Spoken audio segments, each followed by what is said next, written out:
Sales के अंदर दो प्रकार के लोग होते हैं, एक होता है हंटर, एक होता है फार्मर, और इसको बोलते हैं हम स्पिन टेक्निक। क्या इस दुनिया में सबसे कठिन काम क्या है? किसी की जेब से पैसा निकालना। दो तरीके से सेल्स के अंदर प्रोसेस होती है, पीपीटी में नहीं लिखा हुआ है। सेल्स के अंदर दो प्रकार के लोग होते हैं, एक होता है हंटर, एक होता है फार्मर। क्या होता है? जोर से बोलो। हंटर मतलब कौन के एक बार मारा वो हंट करके लेकर आया हूं मैं। फार्मर मतलब वो खेती कर रहा है। अब खेती की पूरी प्रोसेस समझ लो। सेल्स खेती है, मैं हर जगह यही बोलता हूँ, सेल्स खेती है।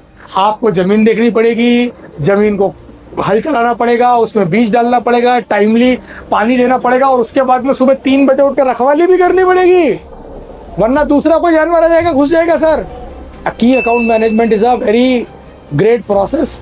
एंड मैं एक चीज आपको बोल सकता हूँ कि ये जो टेक्नोलॉजी टेक जो बताने जा रहा हूँ, गुजरात के अंदर देयर आर वेरी फ्यू अगर मैं बोलूँ, अब इसको मेरी बड़ाई समझ लो, कुछ भी बोलो, कहीं तो कुछ तो करूंगा ना अपनी। तो अगर आप उंगलियों पे गिनेंगे तो 5 उंगलियों पे भी सिखाने वाले ऐसे ट्रेनर्स, ऐसे कोच नहीं है पूरे गुजरात में। और आपके सामने जो एक नाचीज खड़ा हुआ है वो उन 5 के अंदर से एक है, जिसका नाम इज्जत से लिया जाता है when it comes to teaching this. So मैं आपको बता रहा था, ये जो टेक्निक है, ये टेक्निक कोई ऐसी बड़ी टेक्निक नहीं है, लेकिन इस टेक्निक को नील रैकम करके एक बंदे ने बनाई थी। Neil Rackham is one of the world's most renowned sales author, ठीक है। और इसको बोलते हैं हम स्पिन टेक्निक। क्या बोलते हैं? जोर से बोलो। जब क्रिकेट के अंदर विकेट नहीं मिलते पेसर्स को, तो आता कौन है ना? स्पिनर। और स्पिनर जाके विकेट लेकर आता है। स्पिनर गुगली फेंकने वाला spinner leg break spinner, off break spinner, है ना। तो मैं उसको उस तरीके से लेता हूं कि जब सब तरफ से हालत खराब हो जाती है तो स्पिनर के पास में काम होता है, तो इसको हम बोलते हैं स्पिन टेक्निक। क्या बोलते हैं sir? Spin technique is one technique जिसको फॉर्च्यून 500 कंपनी के जितने भी की अकाउंट मैनेजर्स है उनको कंपलसरी होता है कि they go and attend this particular training, and that will not happen each and everywhere. आज आपके यहाँ हो रही है क्योंकि मेरा एक मिशन भी है। मैं बहुत महंगी से महंगी चीज़ों को सस्ते में लेकर के आया हूँ। हमारी जो एकेडमी है, जहाँ पे जिन पब्लिक स्पीकिंग के कोर्सेज के लोग लाख लाख रुपए लेते हैं ट्रेन द ट्रेनर्स के, मैं उसको इस रेट के अंदर कर देता हूँ कि एक गरीब से गरीब आदमी भी उसको वो कर लेगा। क्यों? क्योंकि मेरा ऐसा मानना है कि ईश्वर ने मुझे कुछ दिया है तो केवल और केवल उसके ऊपर प्राइस टैग नहीं लगना चाहिए, वो उस तबके तक पहुंचना चाहिए जो उसको डिजर्व करता है। तो ये स्पिन है ना। अब मैं आपको कुछ चीजें, ये थोड़ा सा मैं स्किप करता हूँ यहाँ से, इसको मैं वापस लूंगा क्योंकि बात चालू हो गई थी सेल्स वाली, तो मैं सेल्स वाली को, है ना, इसको थोड़ा सा इधर से लेते हैं। ये एक अच्छा सेक्शन था, पर मैं सोच रहा हूँ कि इस सेक्शन को मैं यहाँ से थोड़ा सा चेंज कर देता हूँ, है ना। तो सर, उससे पहले एक चीज समझिए, people don't want sales people. मैं सर आपको बोलूँ सर 500 रुपये दीजिए ना सर। हाँ, हाथ नहीं मिला रहा हूँ, पैसा मांग रहा हूँ, हाथ ही मिलाने आते सर। 500 रुपये दीजिए। नहीं देंगे ना यार, नहीं देंगे। चलो अभी तो इन्होंने मेरे को देख लिया, इतनी देर से मैं दे रहा हूँ, तो शायद मैं इनको बोलूँ सर वो फ्यूल नहीं भरवा पाऊंगा, पैसे नहीं है, बड़ौदा घर पहुंचना है, तो शायद ही मेरे को। पर इस दुनिया में सबसे कठिन काम क्या है? किसी की जेब से पैसा निकालना। किसी की जेब से पैसा निकालने के लिए बहुत नाटक करने पड़ते हैं आपको। भिखारी भी है ना, ऐसा इमोशनल अत्याचार करता है कि आपको मन में एकदम से आपकी छवि आ जाती है कि अरे भगवान ना करे मैं ऐसा हो गया तो क्या करूंगा, तो तुम 10 का नोट निकाल के दे देते हो। एक्चुअल में देता है इसीलिए इंसान, या तो फिर उसको किसी ने बोला होता है कि आप आज कल अमावस है, जैसे आज अमावस है ना, तो बोला आज कोई बुढ़ा आदमी आ गया, मेरे को बोला था तो मैं इसी में निकाल के देता था कि भाई कोई बूढ़ा आ जाए तुमसे आज मांगे अमावस के दिन, तो समझना कि तुम्हारे पिताजी आए हैं। तो मैंने कहा मेरे पिताजी तो मेरे को सीधा बोलने लगाते क्या? मेरे पिताजी मेरे को सीधे ही बोलते भाई ऐसा डाल, क्योंकि मेरे पिताजी से तो मांगने वाला रिलेशन था ही नहीं। पर ठीक है, फिर भी आते हैं तो कोई ऐसा व्यक्ति आ गया तो मैं सबसे पहले निकालता हूँ पैसे और देता हूँ। क्यों? क्योंकि मेरे मन में सबसे महंगा काम, सबसे कठिन काम है। सो सर, अगर आप खुद को सेलर बना करके जाओगे, सो नहीं, आपको क्या बनना पड़ेगा? जोर से बोलो। कंसल्टेंट।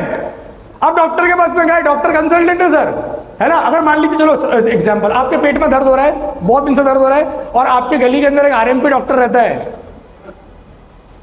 आप जाओगे? हो सकता है चले भी गए, थोड़ा सा ज्यादा हो गया, तो क्या करोगे? अब 2 डॉक्टर, एक आरएमपी और एक एमडी, जिसके नाम के आगे लिखा है एमडी दिस, आप एमडी के पास पे जाओगे, यस और नो? बाय। ट्रस्ट होगा, क्यों? क्योंकि उसने अपने नाम के आगे क्या लगा रखा है? एमडी। अब एमडी के पास में चले गए सर, तो एमडी ऐसा तो नहीं बोलता होगा, क्या सर आपका शुभ नाम? दीपक जी। दीपक जी आए, साहब पेट दुख रहा है, बोले नर्स स्ट्रेचर लाओ, खोलो इनका पेट, चलो ऑपरेशन करते। करता है दीपक जी का पेट तो, अरे बोला तो छोड़ भाई, का ऑपरेशन, काय का ऑपरेशन, वो तो नहीं करेगा। अब दीपक जी ऐसा करेगा? नहीं करेगा ना। तो दीपक जी को पहले क्या बोलेगा? दीपक जी ये बैठिए, क्या खाया था? तो दीपक जी बोले कल कड़ी खाई थी साहब। अच्छा कड़ी सर, वो ऊपर बीवी ने 2 दिन पुरानी दे दी थी सर। क्यों दे दी थी? बहुत नाराज थी। अच्छी चलो कोई बात नहीं। और क्या खाया था? सर वो आते आते मंचूरियन खा लिया था सर, ये हो गया था। तो अंदाजा लग गया है ना? अच्छा नहीं सर कुछ नहीं खाया था, कड़ी खिचड़ी खाई थी, नॉर्मल खाई थी, अब उसके बावजूद भी पेट दुख रहा है ना? तो सबसे पहले वो क्या कर रहा है? सीधे ऑपरेशन नहीं कर रहा है, वो क्या बोल रहे हैं? एक काम करो दीपक जी, मैं ये लिख दे रहा हूं, उधर चले जाना, ये 3 टेस्ट हैं, ये 3 टेस्ट करा के लेके आ जाओ। दीपक जी गए, 2000 रुपये 5000 रुपये खर्च करे और वो 3 टेस्ट करवा के लेकर के आ रहे। अब टेस्ट देखने के बाद में क्या डॉक्टर ने ऐसा बोला, नर्स लाओ स्ट्रेचर, दीपक जी चलो पेट काटो? नहीं करता है ना? वो रिपोर्ट देखेगा, रिपोर्ट देखने के बाद में क्या करेगा? फिर दीपक जी के पेट में ठोक के देखेगा, है ना? दीपक जी ये, दीपक जी वो, दीपक जी ऐसा, दीपक करे कि अल्सर तो नहीं है, ये तो नहीं है, वो तो नहीं है, फलाना ढिमाका। वो क्या करेगा? डायग्नोस करेगा पूरी तरीके से। और डायग्नोस करने के बाद में क्या करा? सीधा बुला लिया इनको, ऐसा हो ना कि स्ट्रेचर में चलो दीपक जी पेट काटो। उसके बाद में वो करेगा treatment. Treatment comes at what level? कौन से लेवल पे? 3rd लेवल पे। और हमने अभी देखा जो यूजुअली हो जाता है, हम ट्रीटमेंट कहां करने जा रहे हैं? दीपक जी लेट जाओ, अभी तुम्हारा पेट काटते हैं। अरे सर दुख तो बात आ रहा है, तुम पेट क्यों काट रहे हो? यही अभी हमारे साथ में हो रहा है, आप समझिए sir. Consultative sales when it comes, so it have a 3-step examination, diagnosis and treatment. अगर इसके अंदर से हमने सीक्वेंस को अगर कहीं पे भी तोड़ा तो you will kill the sales. आपको पहले क्या करना पड़ेगा? नंबर 1, दूसरा, तीसरा,